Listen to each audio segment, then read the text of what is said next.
I'm Joshua Parker, known as DJ Parker, and this is Unique Beatz Studio. You're here for another Parker radio show.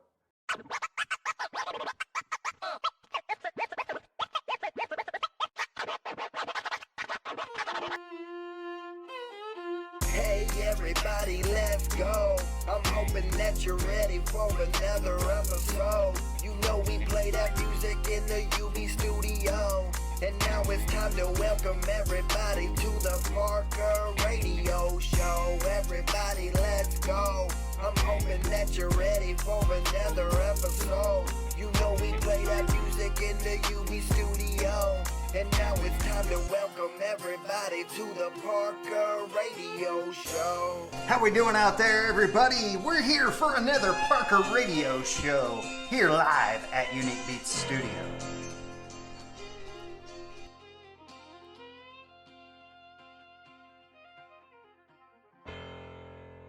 With special thanks to our nation's finest, thank you for your service. Want target relief fast? Now you can enjoy the best-selling One Less CBD Tropical Inflammation Cream. Get yours for free, plus shipping. Limited time offer. Go to www.onelesscbd.com/UB Radio. Let's start off by telling us a little bit about yourself and how you came to love music. Well, thank you, Josh. I want to go ahead and introduce myself. I'm Dreyden Gordon, or Colonel Dreyden Gordon, as some folks may know me. I want to say a big old thank you to you for having me on your program, and looking forward to this for some time now. Like I said, my name is Dreyden Gordon. I am 18 years old as of this recording here, and I am from Carter County, Kentucky. That's over on the eastern end. I started in music when I was 2 years old. Dancing, clogging on stage. That's kind of an Appalachian form of dance right there. But about the age of 7, I started singing on stage, and I've been singing on stage across the country ever since. Started playing guitar, taught myself to play guitar, and started playing guitar on stage when I was, I believe, right around the age of 11. So, like I said, I've always felt a passion in this music right here. It's what I've always loved. I play the old style of bluegrass and traditional country. So, it's what I consider to be heartfelt music. What were some of your first memories as a singer, and was there a particular artist that you idolized at a young age? Well, absolutely. With any artist, there's going to be those that you look up to. Melvin Goins was really my first inspiration. He was the one that put me on stage when I was 2 years old. He was really a bluegrass pioneer, and helped originate a lot of the old style of traditional mountain bluegrass. Then, of course, Dr. Ralph Stanley was another huge influence, the Stanley brothers. Got to perform 4 times with Dr. Ralph before his passing in 2016, I believe it was. Just so many of those great mountain singers, such as Jimmy Martin and Bill and Rowe and some of those others, the high lonesome and the old style of bluegrass music. That's what I've grown up listening to, and what I've always tried to kind of not really emulate, but what I think anybody that listens to my music will certainly be able to hear a big influence of that. So from that age to now, how has your influences in music changed, and who are your major influences currently? Well, absolutely. There's always going to be changing with any influences and changes within the music scene.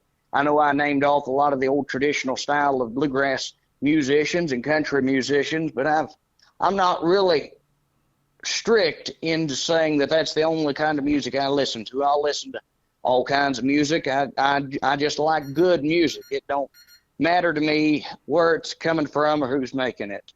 As far as more modern influences, there's of course going to be a lot that's still out there on the road that's making music today, like Larry Sparks, the Cody Norris Show, the Bo Ramblin' Boys, a whole lot of those other hard-driving, good traditional style acts. I'm more of a tradition keeper, if you will, when it comes to the old ways and the old ways of doing things.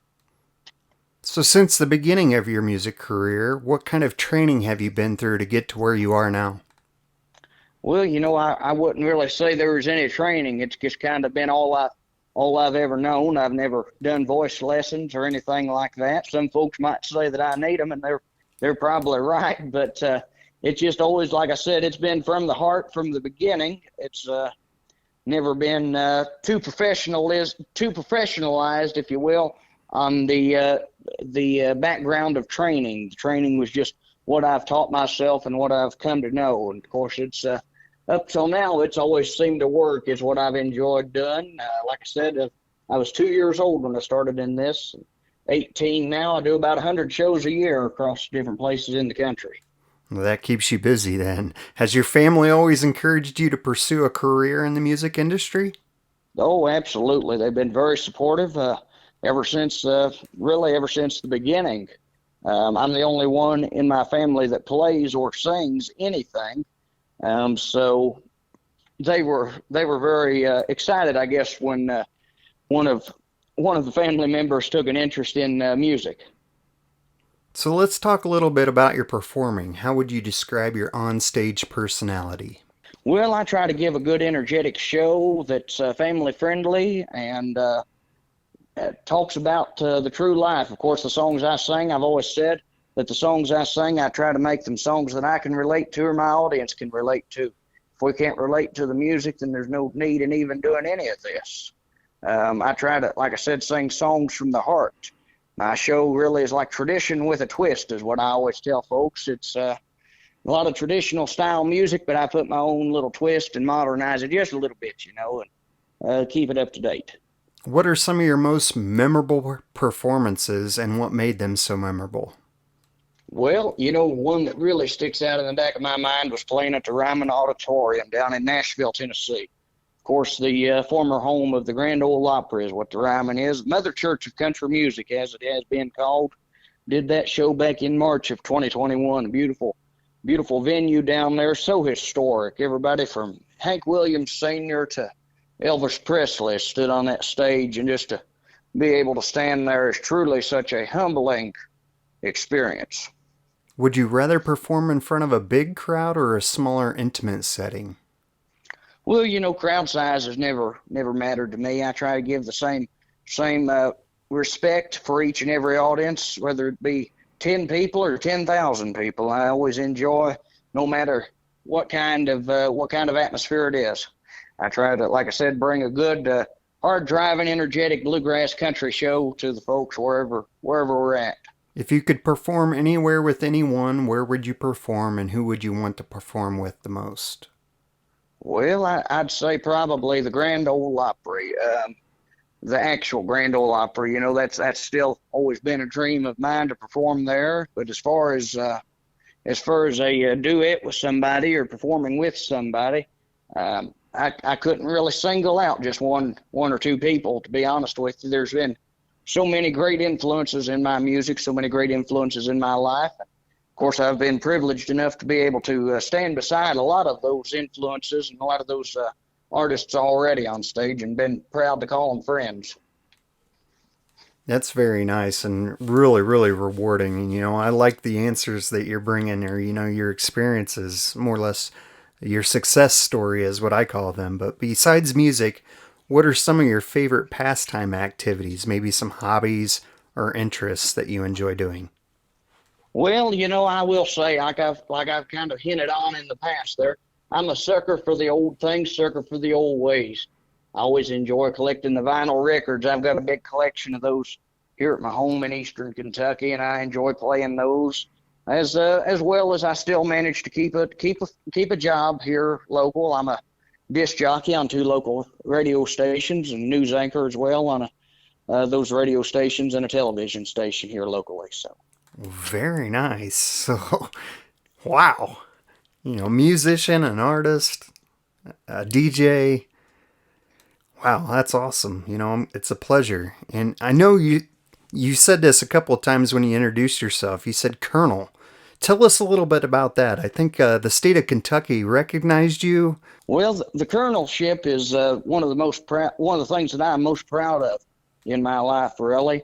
The colonel's is an award from the state of Kentucky. It's the highest civilian honor that the state can bestow upon any citizen of the world, because colonels have been from all over the world. Of course, people like Winston Churchill, Ronald Reagan, Betty White, Shirley Temple, just all kinds of people have been colonels. What it is an organization that recognizes good deeds and things that go to benefit communities and help those in others. Whereas the state of Kentucky recognized me for my musical contributions, that I was very proud to receive that award. Fan interaction is an important part of being an artist and the most rewarding. Any stories you have about fans that stood out to you? Maybe a first autograph story, or maybe the first time a fan noticed you in public? Well, there's been a few stories that stick out in my mind about that. Of course, we don't have time to go through them alphabetically, so to speak, but it's always such a humbling experience when somebody recognizes you in public or asks for your autograph out and about. Of course, just for them to stand in line after the show to get an autograph or a picture or whatnot is always humbling. You wanted to talk about maybe something that was, something that stood out. I was trying to think here about one maybe in particular. I remember one time that I was at a mall a couple counties over there doing some shopping, and a lady recognized me and wanted my autograph. Well, I gave her my autograph, but she didn't have anything for me to sign. Obviously, I wasn't at a show. If she didn't have, any pictures or anything like that, I made a buy and sign. But the only thing we could find to sign, I pulled out a Sharpie and I signed the back of a receipt there from J.C. Penney's. Oh, that's pretty cool. She didn't want you to sign her shirt or anything like that. No, I don't believe so. Just wanted me to sign that receipt. Guess it's better than signing a blank check, though, ain't it? That's right. So tell us how you like to interact with your fans and what you have coming up here in the future that fans will enjoy. Well, absolutely. I'm always proud to meet and greet with all the friends and fans. I always say that I don't really have fans. What I have is friends. Some of them I know, some of them I haven't got to know yet. But like I said, I'm always proud to interact with them, and thankful for their support through the musical business here so long, and what I do also, in my personal life and things like that. But we've got a lot of things coming up within the next year, starting in 2023. It's already looking like it's going to be a very busy year. So thankful for that and looking forward to seeing everybody. We got just a couple more shows coming up this year. Just a couple, not very many more. Like I said, we do about 100 shows a year. So it gives me something to do and keeps me busy, something I truly love to do. So where can we find your music? I mean, what's a good way to listen in? I know you're on Spotify, Apple Music, Amazon, and several others. Do you have Absolutely. a website, or tell us where we can go in and follow you?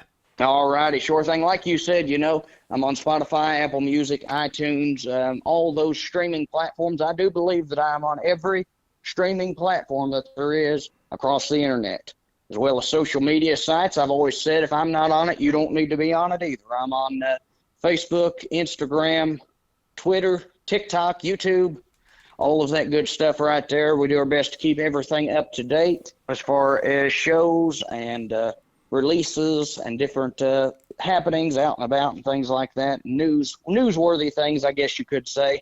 And all the handles across all social media sites are Dreyden.official or Dreyden Official. So we made it real simple right there with Dreyden.official or Dreyden Official on, like I said, on Facebook, Instagram, Twitter, TikTok, all that stuff right there. It's Dreyden.official. Of course, I've also got the website, DreydenGordon.com. I would like to send you to that as well. It'll have all kinds of information and things like that. So that's pretty much where the folks can find out just a little bit more about myself and all the different things we got going on.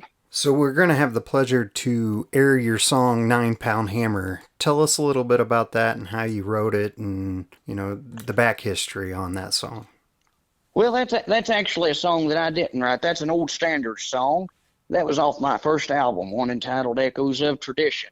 That album was really produced and released to pay tribute to a lot of my heroes in the music business, as well as a lot of the old style of songs that I grew up listening to. That old song goes back to the Merle Travis days, I believe it was, and sings a tale about a coal miner down in the southeastern part of Kentucky. Tells kind of a little bit of his life story and a few things kind of that's happened and all that stuff. But like I said, it's a very old song, goes back to at least the 1930s or 40s, been done by several folks, including Bill Monroe and most of the prominent country and bluegrass entertainers of yesteryear, so to speak. Okay, so I want to thank you so much, Dreyden, for taking time out to do this interview with us here on the Parker Radio Show, powered by Unique Beatz. You're a great new addition to the lineup of artists, and we are honored to air your song, 9 Pound Hammer. You can find out more about Dreyden at DreydenGordon.com for all his upcoming concert and events. And again, thank you, Dreyden, for coming on to our show. Absolutely. Thank you so much for having me. It's been a pleasure and an honor to speak with you this evening, Josh.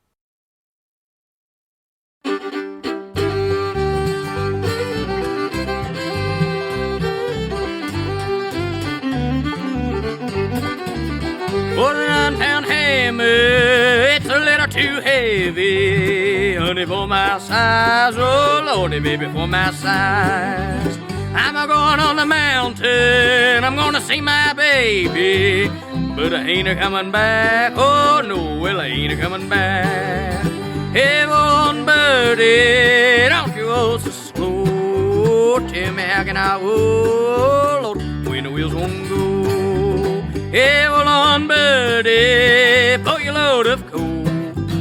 Hell, how can I pull, oh Lord, when the wheels won't roll?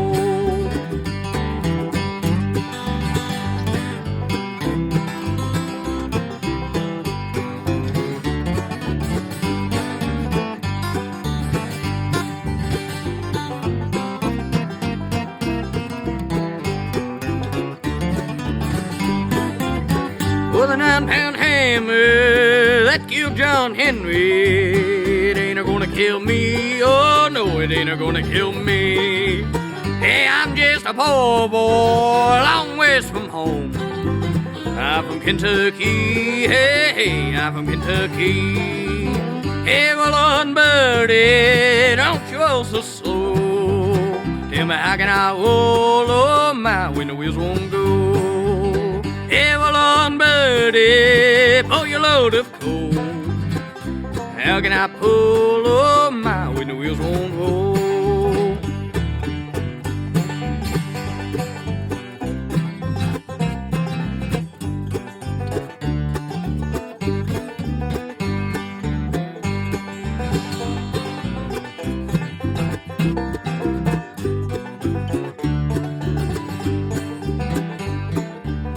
It's a long way to Harlan, it's a long way to Hazard, just to get a little boo, oh Lord, just to get a little boo.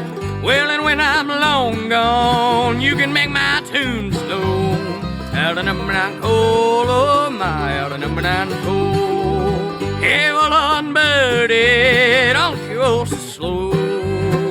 How can I roll, oh Lord, when the wheels won't go? Hey, well, on birdie, pull your load of coal. Tell me how can I pull, oh Lord, when the wheels won't roll?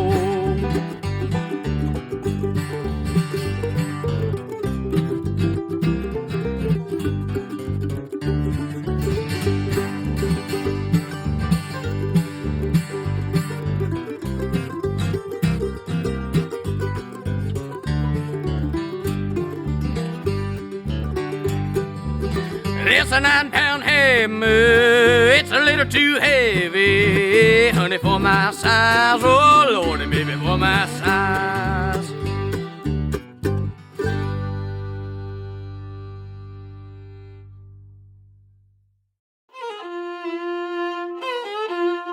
This is D-Shot Renard, and you're listening to the Parker Radio Show.